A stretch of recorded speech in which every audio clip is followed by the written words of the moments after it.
Gênesis capítulo 22.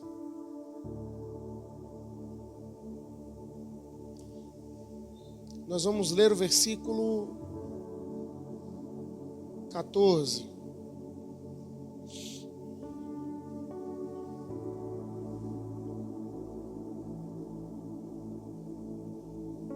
Gênesis 22. O versículo é o 14.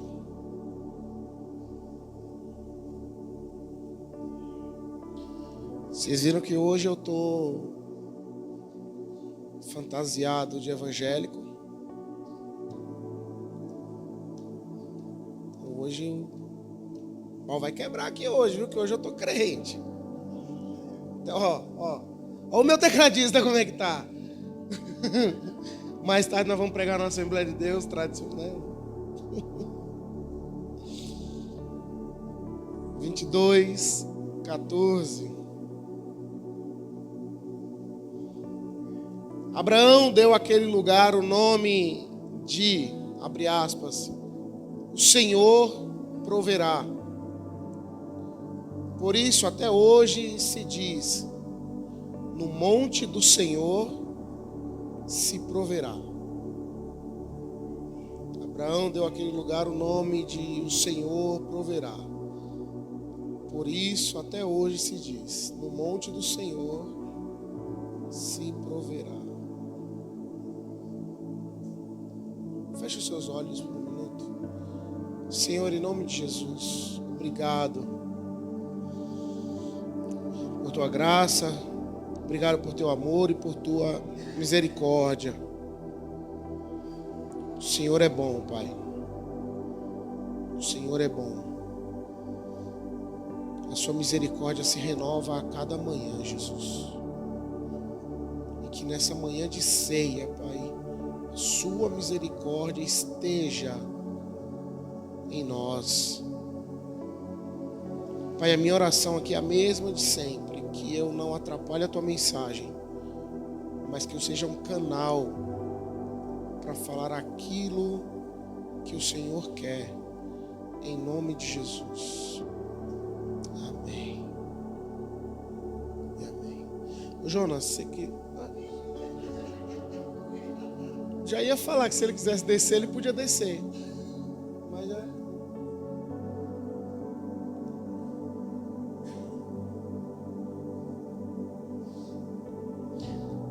Gênesis 22 fala de um momento em que Deus provou Abraão. Deus pediu para Abraão algo que não se pede. Deus pediu para Abraão, para que Abraão sacrificasse o seu filho. Isso daí é um paralelo com a narrativa dos deuses que viviam na terra dos cananeus, que eles sim pediam sacrifícios de crianças. A prova que Deus faz com Abraão é uma prova dura para um pai, ainda mais dura para alguém que não podia ter filhos e Deus gerou um filho de uma mulher estéril. Então nós temos a situação de um Deus que promete um filho, provê o filho e depois pede esse filho. Como pode isso? Fico imaginando a cabeça de Abraão pensando, que Deus é esse em que eu não poderia ser pai da minha esposa?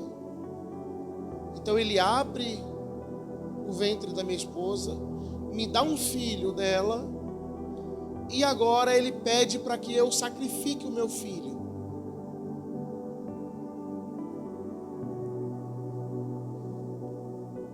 Mas o que eu quero falar com a gente aqui nessa manhã é de como a nossa obediência generosa a Deus pode ser extremamente positiva, mesmo diante de cenários caóticos assim da nossa vida.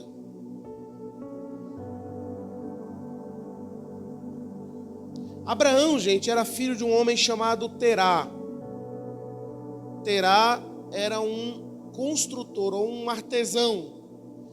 Ele fabricava ídolos. Vocês já viram esses caras que saem pela rua vendendo aquelas imagens de gesso? Isso era o Terá.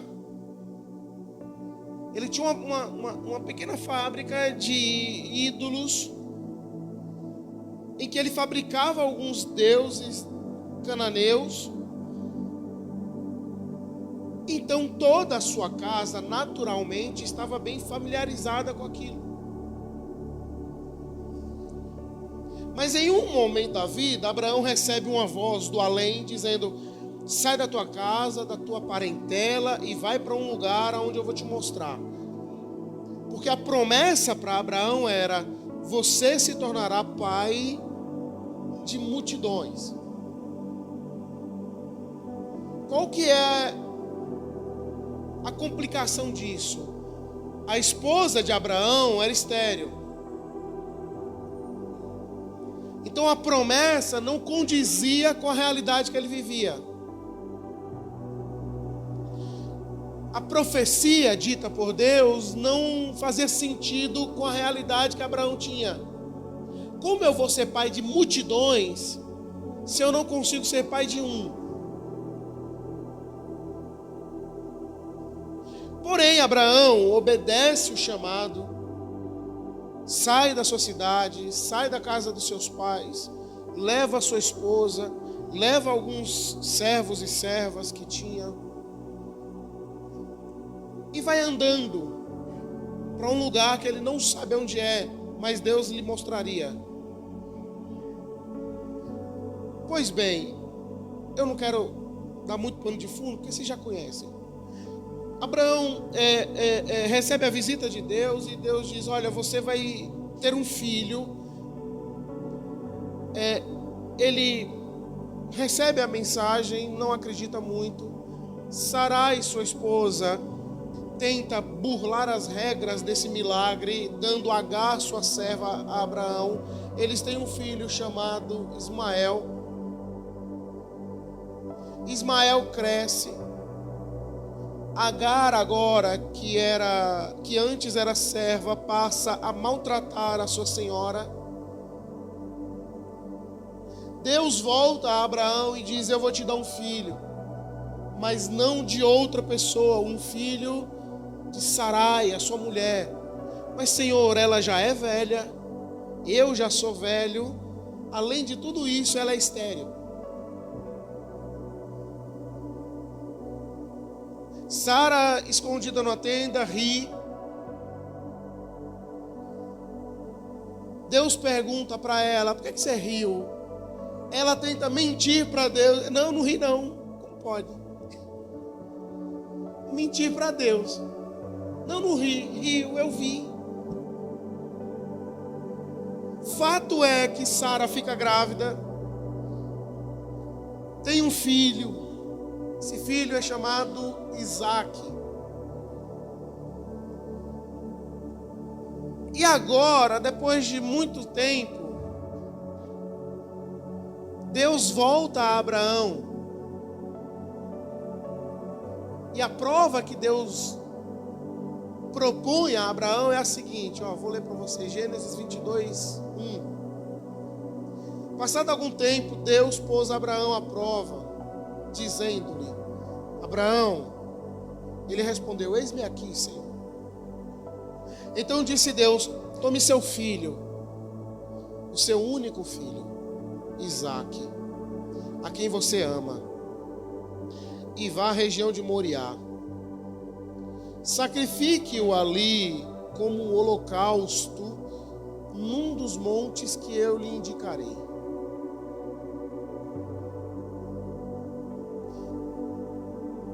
Deus ordena que Abraão pega Isaac e ofereça em holocausto. Então ele se levanta, pega Isaac pega a lenha, Isaac carrega a lenha, Abraão carrega o chamado na Bíblia de cutelo, mas uma espécie de adaga, de faca. Agora, o que é interessante aqui no texto é que em nenhum momento a Bíblia nos mostra, pelo menos não está escrito,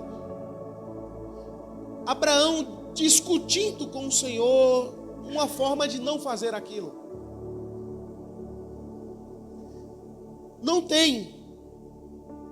Gente, vocês que são pais e mães, quem em sã consciência vai ouvir uma voz dizendo para matar o seu próprio filho e você não vai tentar sequer argumentar com aquilo?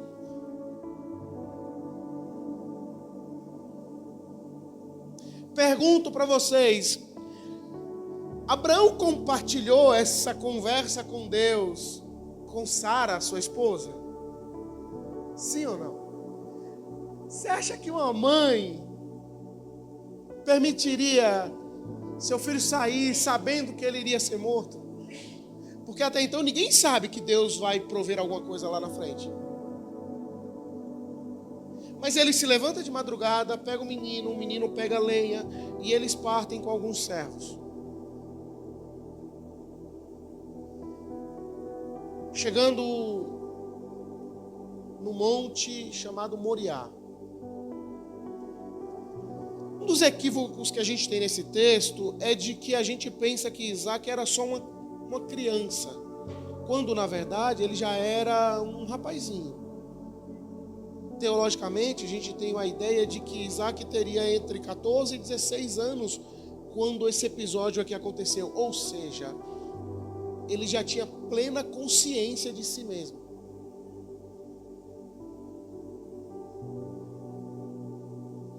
Em determinado momento da viagem, tem aí uma conversa entre pai e filho. E eu acho que essa deve ter sido uma das conversas mais duras para Abraão. Porque a pergunta de Isaac é: pai, eu estou vendo a lenha, a gente tem fogo e tem a faca. Se a gente está indo para o monte, a gente está indo para sacrificar alguma coisa. Cadê o sacrifício? Isso é um menino perguntando para o pai. Aqui, ó, eu estou carregando a lenha. Tem fogo e tem a faca, mas onde está o cordeiro? A gente tinha tantos animais lá. Por que a gente não trouxe algum? Aqui é quando Abraão, eu imagino, deve ter engasgado. O estômago deve ter se revirado. E ele dá uma das respostas, assim, com uma das maiores declarações de fé que a gente pode ler na Bíblia. A resposta de Abraão é: Deus proverá o cordeiro.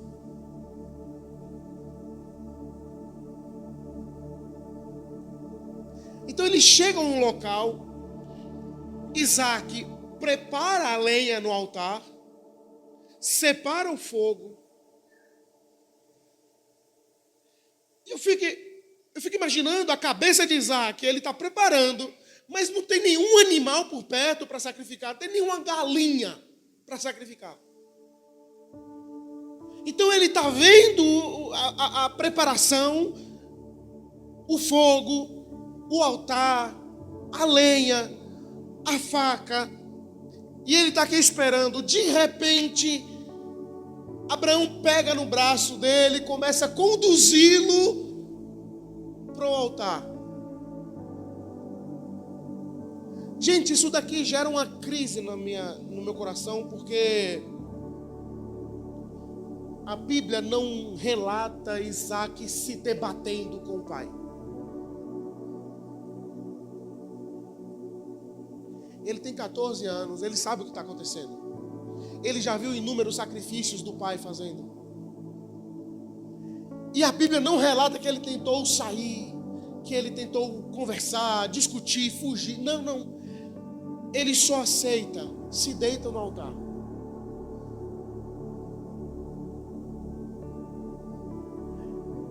Eu fico pensando na cena de Isaac sem querer olhar para a cara do menino, de Abraão sem querer olhar para a cara do menino, tampando os olhos dele com uma mão e com a outra levantando a faca para poder atingi-lo.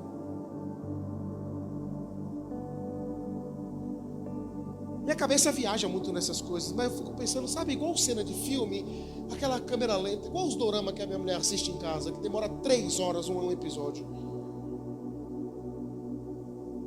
Sabe, com uma mão tampando o olho do menino e com a outra levantando o cutelo bem lentamente.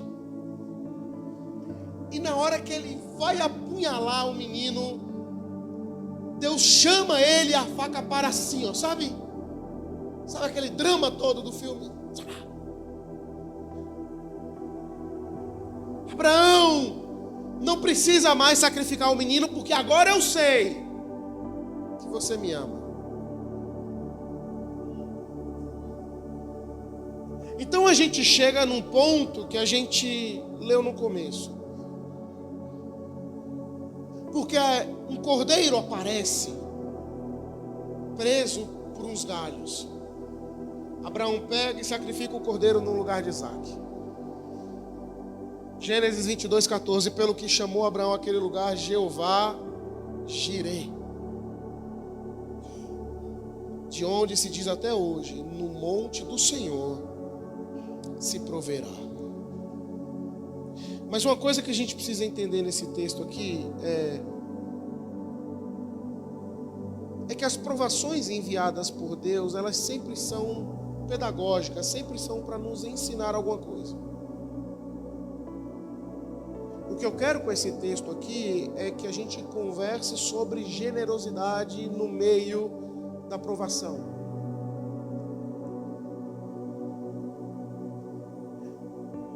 Entenda uma coisa: a provisão de Deus sempre será proporcional à sua necessidade. A provisão de Deus, ela sempre será proporcional à sua necessidade. Um dos grandes enganos que a gente pode cometer é achar que Abraão deu o nome de Jeová Jireh diretamente a Deus, e não, foi ao lugar. O texto diz, pelo que chamou aquele lugar Jeová Jireh. Abraão nomeou o local aonde a sua necessidade foi grande, não Deus. Agora, deixa eu ler para você um texto no original, obviamente traduzido. Abraão pôs o nome do lugar, Jeová verá a necessidade. E até hoje o povo diz, no monte do Senhor, ele verá a necessidade e será o provedor. Abraão pôs o nome do lugar, Jeová verá a necessidade. E até hoje o povo diz, no monte do Senhor, ele verá a necessidade e será o provedor. Isso aqui relata muito, na minha cabeça, muito mais o sentido pleno do texto. Qual era a necessidade de Abraão naquele momento? Um cordeiro. Deus proveu, sim ou não?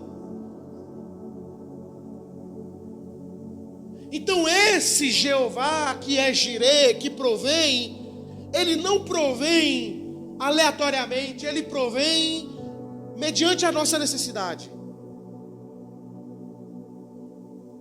Por que Jeová é Jireh para nós em todas as situações? Porque sempre teremos uma necessidade para ser suprida. E por isso ele supre e provê. Abraão deu nome para o lugar. Jeová verá a necessidade. A minha oração aqui agora, nessa manhã, é que no lugar da tua necessidade, você pise lá e diga assim, Jeová verá a minha necessidade. Quando você entrar em um lugar de escassez e de necessidade, a sua postura e posição em relação àquilo vai determinar o que Deus vai fazer.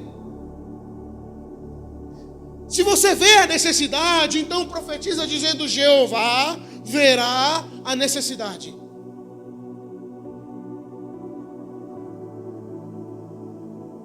Jeová é provedor, não é aleatoriamente, é quando há uma necessidade para ser provida. Abraão deu nome ao lugar porque foi lá que Deus proveu aquilo que ele mais precisava. Então a questão é: aonde você está? Existe uma necessidade para ser provida? Aonde você está? Existe algo que você necessita muito? E nem sempre, gente, eu falei na quinta-feira, é sobre dinheiro. Mas aonde você vive, tem uma necessidade? Se tem uma necessidade, vai existir um Deus provedor. Se existe uma necessidade, também existe um Jeová Jireh, que provém aquilo que você precisa. Para você guardar no seu coração, o Jeová Jireh está aonde existe uma necessidade, e essa provisão será sempre proporcional àquilo que você precisa. Agora, a generosidade que nós, da nossa parte, ok, Deus ele provém, sim ou não? Provém. Agora, o que Abraão fez, dadas as devidas proporções, é de uma generosidade assim, descomunal, fora da curva, fora da nossa realidade, fora do nosso entendimento. Ninguém aqui no século 21 seria capaz de pensar em cometer uma atrocidade dessa. Estou falando alguma mentira? Quem de nós ouviria uma voz e sacrificaria o nosso filho? A generosidade de Abraão está em outro nível. Mas a gente pode aprender com a generosidade dele e colocar dentro dos nossos parâmetros de homens e mulheres mais normais.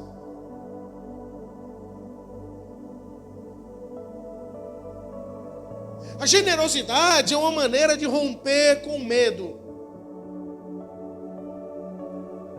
Porque sempre que há escassez, sempre que há dificuldade, a nossa reação normal é guardar, segurar, reter, acumular, proteger. Sempre. Eu me lembro até hoje, quando o Fernando Collor rapou a Previdência, poupança. Meu pai desesperado, eu tinha, sei lá, uns 7, 8 anos, não sei. Meu pai desesperado em casa, e agora, ligando para o banco, entendendo o que estava acontecendo, sumiu, não tinha dinheiro. E aí tudo que ele ganhava em dinheiro, ele guardava em casa. Não depositava mais no banco. E foi assim por muitos anos. Meu pai não depositava mais dinheiro no banco. Porque a escassez fez com que ele retesse, guardasse, protegesse aquilo que ele sabia que ele precisaria. Agora, viver pela lógica do reino é que ela nos convida a abrir mão quando se tem pouco. A lógica do reino nos convida a entregar quando o mundo diz para reter. A lógica do reino nos convida a confiar quando o ambiente é de desconfiança. Viver pela lógica do reino é dar mesmo quando parece irracional. É partilhar mesmo quando falta. A lógica do reino fala para nós confiarmos, mesmo quando nós temos medo. Escute isso aqui para o seu coração, ó. Deus não vai te tirar do lugar da tua necessidade, mas Ele vai prover o que você precisa. Deixa eu exemplificar isso aqui de maneira prática. Deus tirou Sadraque, Mesaque e Abednego da fornalha, sim ou não? Mas Ele mandou proteção. Deus tirou Daniel da cova dos leões, sim ou não? Sim ou não? Ele foi lançado na cova, mas os leões não comeram ele. Então toda vez que você estiver num lugar de escassez, Deus não vai te tirar desse lugar, mas Ele vai prover para que você tenha o suficiente para aquele lugar. Vocês se lembram da viúva de Sarepta? Eu estava conversando com a Denise sobre ela esses dias. Esses dias mais conhecido como ontem. A viúva de Sarepta é um caso assim absurdo de fé. Aparece um homem estranho, desconhecido, chamado Elias, que diz para ela: dá um pouco d'água. Opa, água eu tenho. Ela está indo buscar água. Quando ela está indo buscar água, ele diz assim: mas também traz um bolo. Ela volta e diz assim: não, moço, bolo eu não tenho. O que eu tenho na minha casa é um punhado de farinha e um pouquinho de azeite. Eu vou fazer um bolo, eu vou dividir no meio, eu vou comer metade, o meu filho vai comer metade, porque a gente vai morrer. A gente não tem mais comida. Qual seria a lógica de um homem pedindo comida para uma viúva que não tem comida para alimentar nem o seu próprio filho? A lógica é: vai lá, minha irmã, vai lá. Faz o bolo para você.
Depois você vai fazer para você e para o seu filho.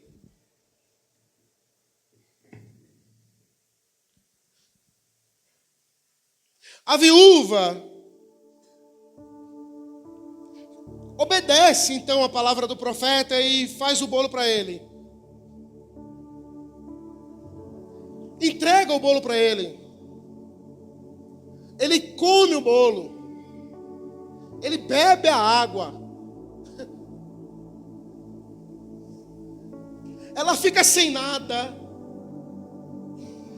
Mas aí, depois disso, vem a provisão. E Elias disse: olha, durante 3 anos e meio não vai haver chuva. Não vai ter comida, não vai ter água, vai faltar tudo.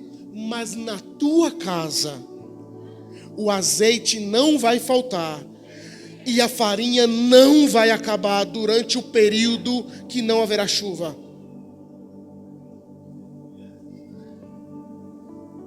Esse chão aqui, gente, é um chão de confiança.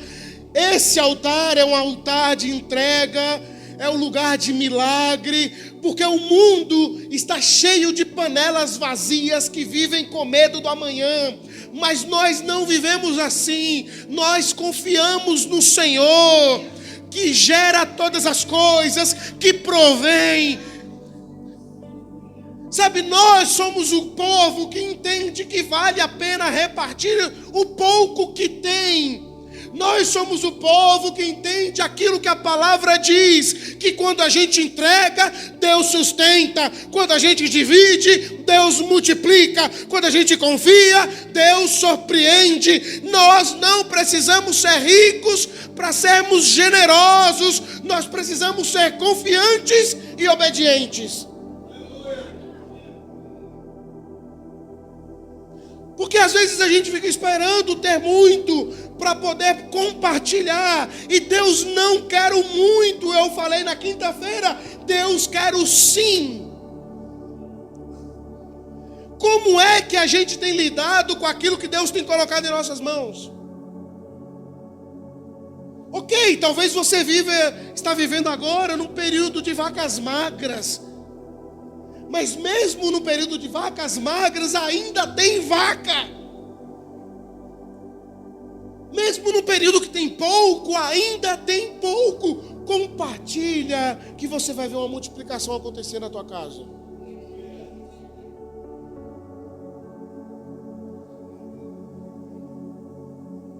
Eu encerro esse sermão aqui dizendo o seguinte: filho de Abraão, Isaac, é uma figura perfeita daquilo que Cristo foi.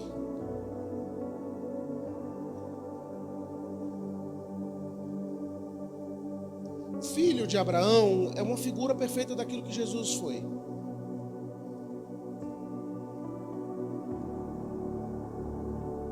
Preste atenção nesse texto aqui. Gênesis 22:13. Abraão ergueu os olhos e viu atrás de si um carneiro preso pelos chifres. Então Abraão pegou o carneiro e o ofereceu em holocausto em lugar de seu filho.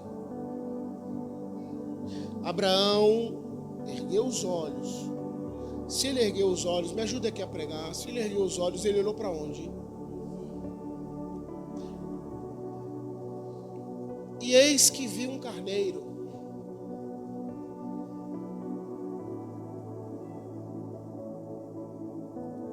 Se ele ergueu os olhos, ele está olhando para onde? Tá.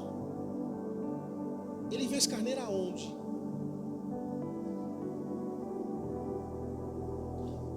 Como é que ele consegue ver um carneiro? O arbusto fica no alto? A não ser que esse carneiro estivesse voando.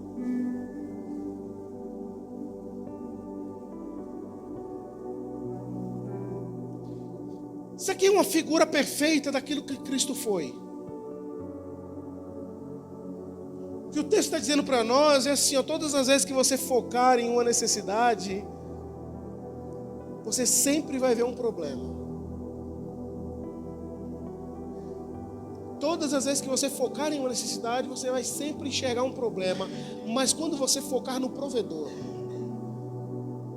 você vai conseguir enxergar a solução. Eu preguei esses dias aqui.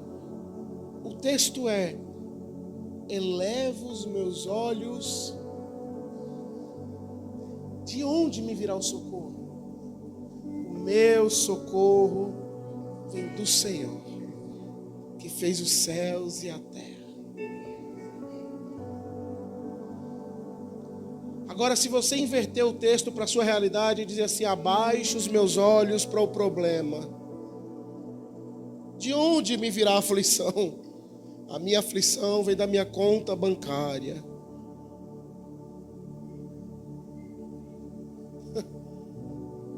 Dá para ter esperança com um diacho desse? Não dá.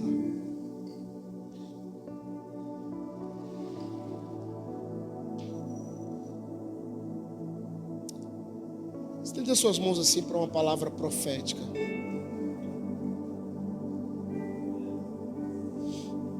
Ainda que a provisão esteja fora do seu campo de visão, nunca estará fora do campo de visão de Deus. Ainda que aquilo que você precise não esteja dentro da tua realidade, Deus vai materializar.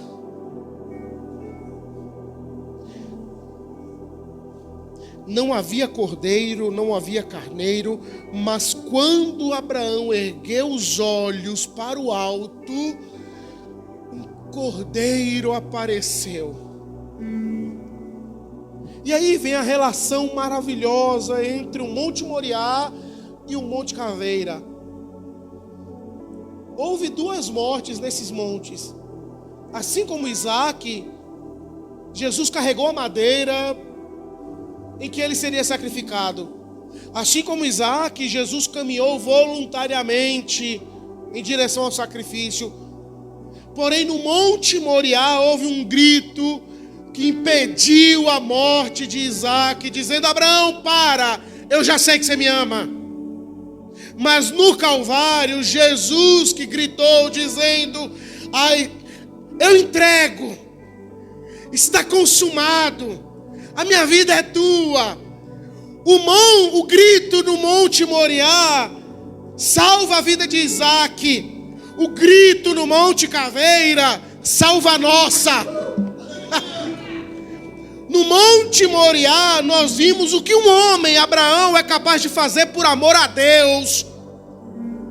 Agora no Monte Calvário nós vimos o que Deus é capaz de fazer por amor a nós. No Monte Moriá, Deus providenciou um cordeiro para morrer no lugar de Isaac. No Monte Calvário, Jesus é o Cordeiro de Deus que tira o pecado do mundo. Por causa da obediência de Abraão no Monte Moriá, Deus disse: agora eu sei que você me ama, pois você não negou o seu filho. Mas por causa da obediência de Jesus Cristo, Deus fala para nós: eu amei tanto o mundo, de tal maneira que eu entreguei o meu filho, para que todo aquele que nele crê não pereça, mas tenha a vida eterna. Aleluia! Isso é generosidade. Se Deus foi capaz de ser generoso a tal ponto, por que a gente não consegue ser?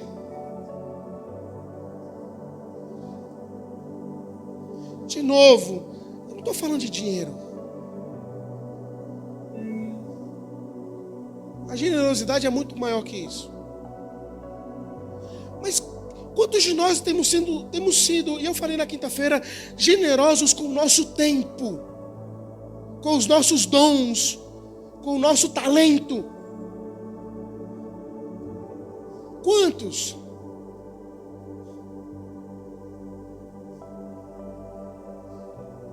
Se Deus amou o mundo de tal maneira que deu seu único filho, para que todo aquele que nele crê não pereça, mas tenha a vida eterna.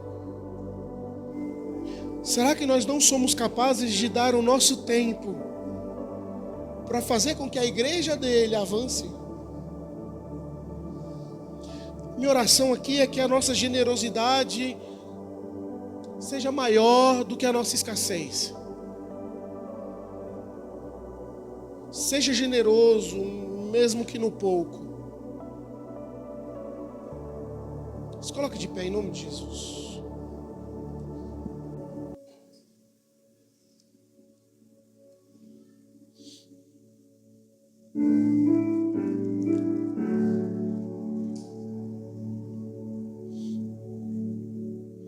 Feche os seus olhos aí, vai.